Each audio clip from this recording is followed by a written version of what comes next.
I'm going to introduce the concept of inspired thinking and the 4-step C.A.L.M method that I've been using to help me end anxiety and panic attacks. This is such an amazing, life-changing, game-changing process. You will not believe the transformation in your life that can occur. When I started the quest, I said I wanted to know how to end panic attacks and anxiety without taking medication. And I didn't know anything about any energy or the universe, nothing. This is the process that I used to answer that question. I realized that I have used this process throughout my life in different scenarios. How many times have we said, give me a sign, I'd like a sign? Well, those are there. Be on the lookout for them. That's the key. And don't dismiss coincidences as not being real. A lot of people want to say that coincidences aren't real. Well, those are the best kind of signs. So be on the lookout for that. If you would have told me years ago, here's this method called inspired thinking, and all it does is help get rid of panic attacks and anxiety, I definitely would have signed up. The fact that I feel in balance most days, not every day, but most days I feel in balance in my life as I move through my work, as I launch a second business, and in my relationships with my family, I feel in balance and centered and grounded. And the third benefit, to be able to pursue my passions, to be able to be a lifetime learner, and the amount of time that is freed up for me to pursue hobbies like my art and watercolor and oil painting, and to be able to travel and just to be able to decide, hey, I want to do this next. I want to do that next. And on any budget, this costs absolutely nothing to do. This is absolutely free and available to you in this moment. Let's get started. Hello and welcome. My name is Danette Lowe, and this is Shine First Today, where we help you learn how to follow your own internal guidance system. Thank you for joining us. Years ago, I started having panic attacks and anxiety. It got worse and worse, and I eventually got to the point where I started to think about not leaving the house. I started to think about not being alive anymore. This was a really difficult time for me. I was working full time and felt a lot of pressure to grow my business. I felt like I had to be perfect at everything I did. I always wanted my house to be spotless. I put a lot of pressure on myself during that time. The thing about panic attacks and anxiety for me was that I didn't really know where it was coming from. I have a pretty good life. What was causing the panic attacks and anxiety? I didn't know the answer to that. And I tried taking medication. And for me, the medication didn't prevent the panic attacks from happening in the first place. So I really was looking for a solution that would end the panic attacks and anxiety without me having to take medication. I think the medication was giving me the thoughts of not being alive anymore. Once I stopped completely having to take medication, those thoughts completely went away. What happened was I set up a quest for myself. I said, here's what I want to achieve. I want to not have panic attacks and anxiety, and I don't want to take medication.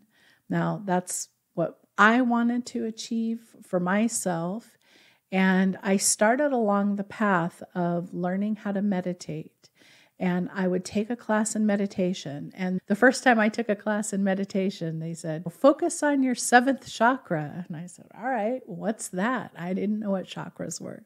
So I followed the path, one thing to the next. And I learned about different types of meditation and mindfulness and being present in the present moment, those types of concepts. And along that journey, I exposed myself to a lot of different teachers and a lot of different concepts. And I incorporated as much as I could. And after a while, I realized that the panic attacks weren't happening as frequent. Eventually, they weren't really happening at all. So I asked myself, what is it that I'm doing differently now? And can it be replicated?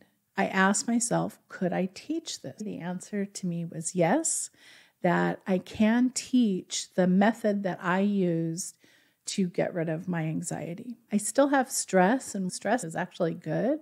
It just helps you know when you need to employ inspired thinking. It helps you know that there's an issue that you need to work on. I don't want to completely get rid of stress in my life because I find that that's a good indication of what I should be working on. But I did want to get rid of random anxiety attacks. So the main benefit for me was as the panic attacks ebbed and eased and subsided, I ended up feeling more grounded, more centered. I ended up feeling present in the present moment, balanced, if you will. I feel like I have work-life balance. My personal feeling is that our work and our life do not equal each other, and therefore they shouldn't be in balance with each other. I think our work is just a small aspect of our life. I think we can be in balance ourselves as we move into our work and as we move into our life, as we move into relationships with friends and family, and as we travel or as we stay at home, whatever we're doing, I feel like we can be in balance. And that's what ended up happening. I felt in balance. And because I wasn't spending any time in stress mode, in anxiety and anxiousness, I was able to free up a tremendous amount of time to pursue passions, to visualize what do I want to have next happen in my life, and what do I want to have, be, or do. That has led to starting this podcast and so many other things. When you take out being constantly stressed and overwhelmed, you become your centered, grounded self, then you have time to explore what passions you want to explore.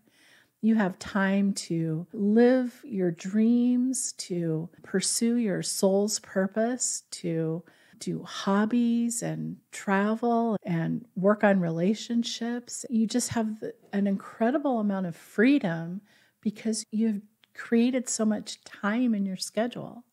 What exactly is inspired thinking?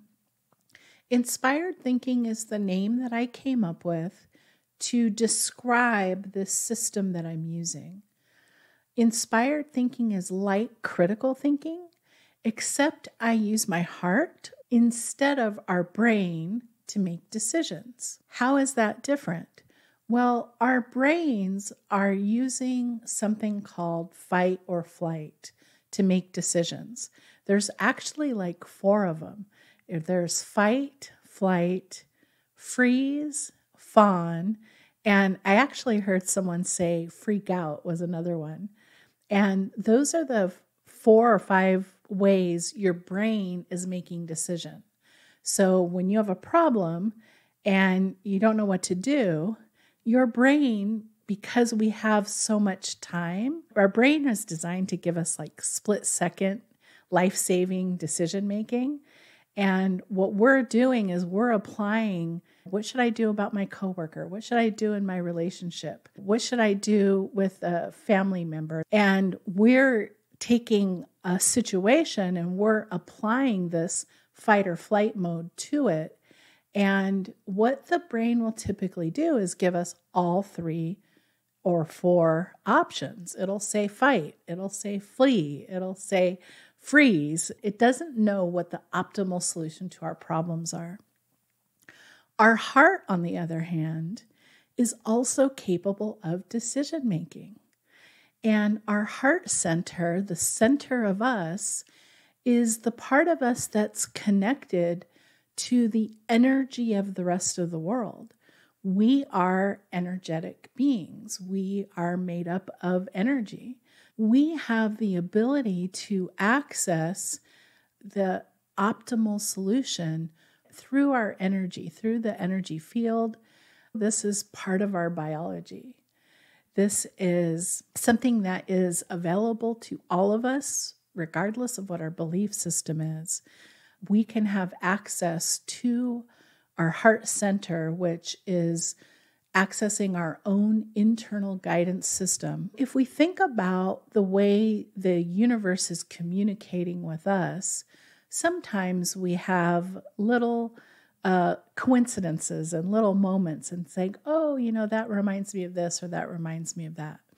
Have you ever had a red flag warning? Have you ever had a time in your life where you absolutely knew that the next action you're about to take was horribly wrong, that you should not do it?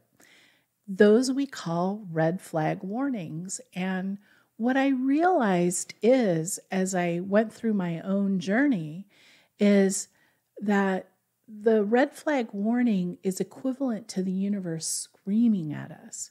It's equivalent to the universe saying, hello, hello, stop, don't go. It doesn't have to get that far. You don't have to wait until the universe is screaming at you to get your attention. We can connect with the universe now. Have you ever heard of somebody, and maybe this has happened to you, working on a really hard project or problem, and they really were stumped? You work so many hours, you don't sleep, you try to solve this crazy problem, whatever it is, and finally, out of exhaustion, you lay down and go to sleep. And then inspiration comes. We might think we have to push ourselves to exhaustion to get so tired to receive that information. Or we say our brain is working on the problem while we're sleeping and it solves it while we're sleeping. What is actually happening is you're getting your information from your heart that is connected to all of the answers and all of the things that you want to know. And when we go to sleep or rest, it takes our thinking out of our brain. And that's why I call it inspired thinking, because we get inspiration into doing what's the next thing. There was a movie not too long ago with Benedict Cumberbatch, and he was building the first computer, and they were trying to break these codes. All these hours, they were exhausted. They took an hour, went to a bar to have a drink, and in that moment, he got the inspiration. So that's how it works. And the 4-step C.A.L.M method that we're going to talk about is how to do that, how we can access our internal guidance system at any point in time that we need to. The 4-step C.A.L.M method is C stands for clarify the issue. A stands for ask for help. L stands for look and listen for the signs and signals. M is make a decision. Let's go through what those 4 steps might look like. For C, the first step is clarify the issue. What happens to us is that we are dealing with a lot of things. We don't have one issue that we need to solve in our lives. We don't have one problem. We have 5. We might have a job that we're having problems with. We might have a problem with a relationship with a family member. We might have a friendship problem. We might have a financial problem. There are so many things that are happening, not to mention what we've been going through with the pandemic. There are so many things going on in our lives at all times. This is what life is. and there are always going to be challenges coming towards us. And so sometimes it can be overwhelming when we're trying to solve all the problems that we have on our plate at once. Now, when we think about the C, the first step in the process is clarifying the issue. What we want to do is work on just one issue at a time. Let's say we're having a problem with a coworker at work. Let's just focus on that issue and let everything else go. And we might ask ourselves, what is it about this problem? What is it that I need help with? You really want to focus in on just one issue at a time and recognize that when we're upset about something, our brain is going into the fight or flight mode, and our brain is throwing those solutions at us. So as we think about the issue and clarify the issue that we want to work on, we don't want to try to come up with a solution, because we want to stop relying on fight or flight to indicate how we should proceed in a situation. We want to start getting used to asking our internal guidance system for help. So step one is to clarify the issue. And I like to give the problems and situations a nickname. We do not have to remember the entire problem, the entire situation, whatever it is that's making us crazy. We don't have to recall the entire negative situation into our minds. We only have to give it a nickname. The universe knows what we're talking about. Our heart-centered internal guidance system knows the whole situation.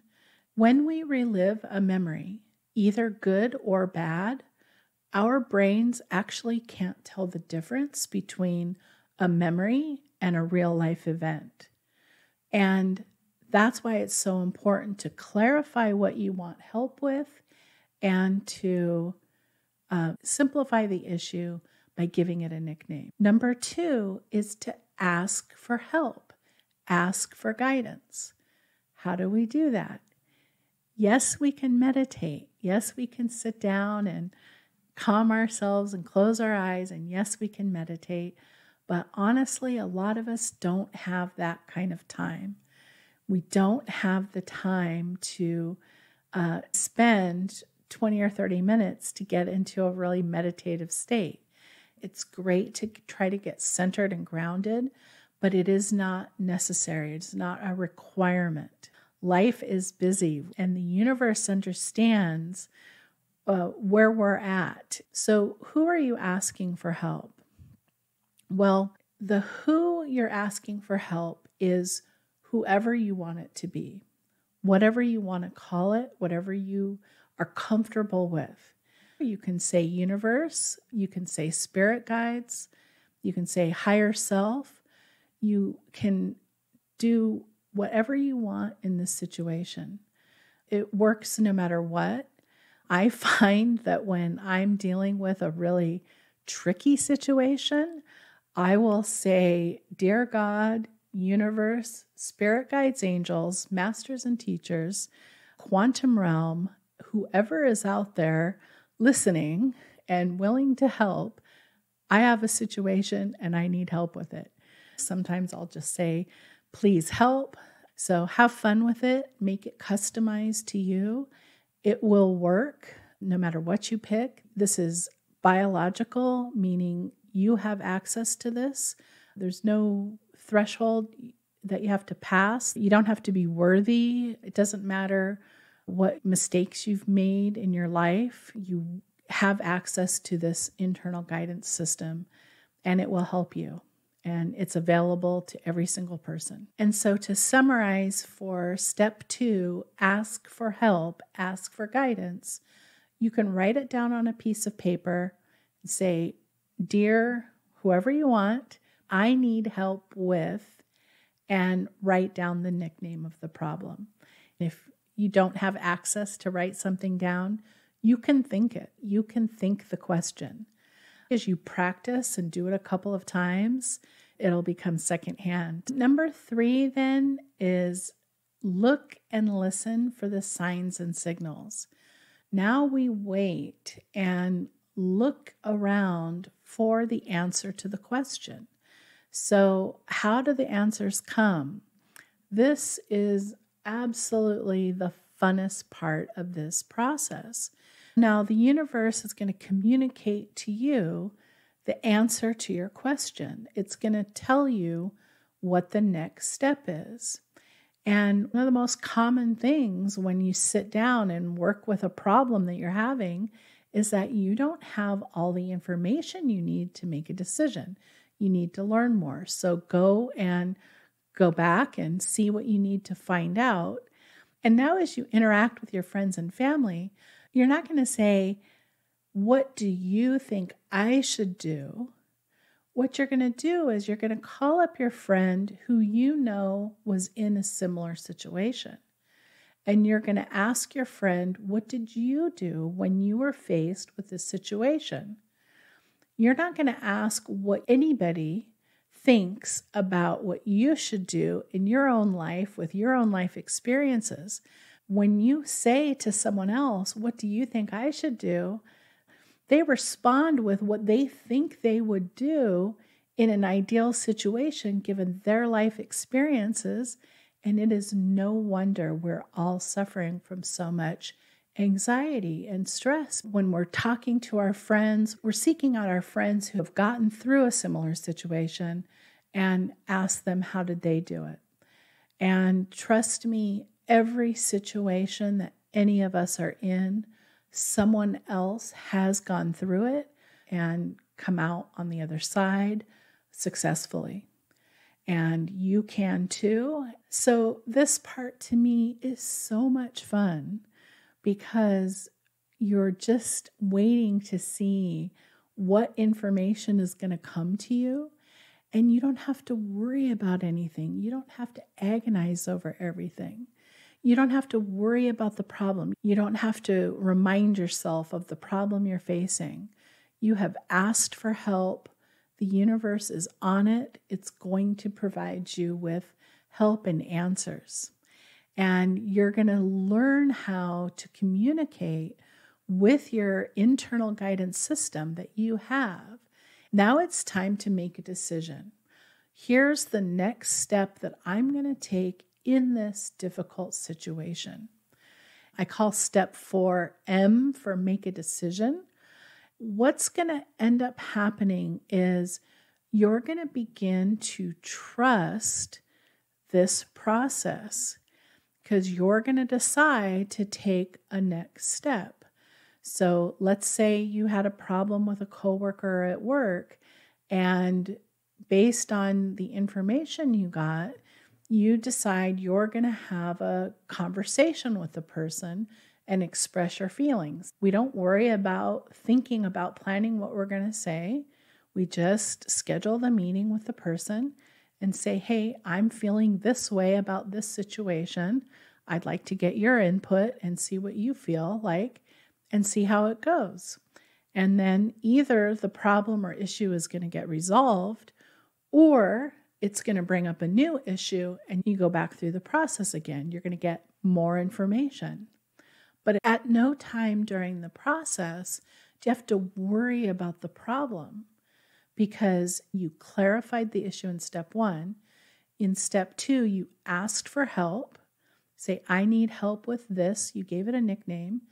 Step 3 is looking for the signs and signals, and you got those and you made a decision of how to proceed next. This process saves you so much time. You don't waste any of your time agonizing over what should I do? Because by following this process, you'll know eventually exactly what to do. And it may take some time for the answer to reveal itself to you. And that's okay. Give it time. Sometimes things need time to align themselves. The one thing I want to point out for step 4 and make a decision is that your guidance system will never tell you to harm someone or harm yourself. Okay, you will never get a signal that says to harm someone or harm yourself. You might end up hurting someone's feelings if you need to end a relationship, and that's okay. So now we have our signals and our indications of what we think we should do next.